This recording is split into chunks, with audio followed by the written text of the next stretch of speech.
যাকে বিচাৰে তই তাৰ ওচৰলৈকে গুচি যা। এই যে তোৰ বয়ফ্ৰেণ্ড নে গাৰ্লফ্ৰেণ্ড সেইটো তাক মাতি পঠিয়াবি। কিন্তু গ্ৰহণ কৰিবলৈ হাত দুখন মেলি ৰৈ আছে চাগে। হা ইমান ভাল পাই যেতিয়া গতিকে গুচি যাবি ভাল পোৱা জনৰ ওচৰলৈ। তই যদি মাতিবলৈ বেয়া পাওঁ মই মাতি দিম দে। নহ'লে মানে কাম কৰিম মই ৰবীনক কৈ দিম কি ধুনীয়াকে ডিটেইলছত বুলাই বঢ়াই তাক ইয়ালৈকে লৈ আনিব পাৰে। গুচি যাবি তাৰ কাষত। সেইটো যাম চব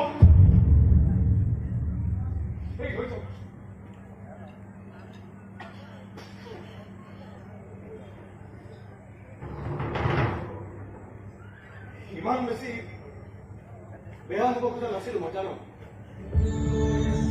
ঘৰখনৰ কাৰণে দুই এটা ৰঙা চকু দেখুৱাই দুই একোচা ইমান বেছি বেয়া মানুহ নাছিলো মই। কোনেও চোৱা মোক আজিলৈকে শুদ্ধকৈ বুজিয়ে নাপালো। যাকে সহায় কৰিবলৈ যাওঁ সিয়ে মোক বেয়া বুলি লাজ মাৰি পঠিয়ায়।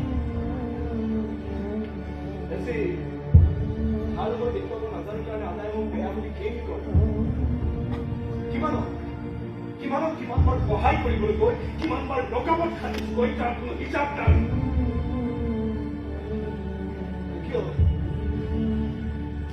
আমাৰ দৰে ল'ৰাবোৰক আটাই বেকা চকুৰে চায়? আমাক অকণমান চিধা কৰিবলৈ চেষ্টা নকৰে কিয়? এই ভদ্ৰ সমাজখনৰ ভদ্ৰ মানুহবোৰৰ এইখিনি দায়িত্ব। আমিতো ভাল হ'ব জানো? আমিও ভদ্ৰ হ'ব জানো? আমি প্ৰেমত কৰিব জানো? আমি মৰম দিব জানো?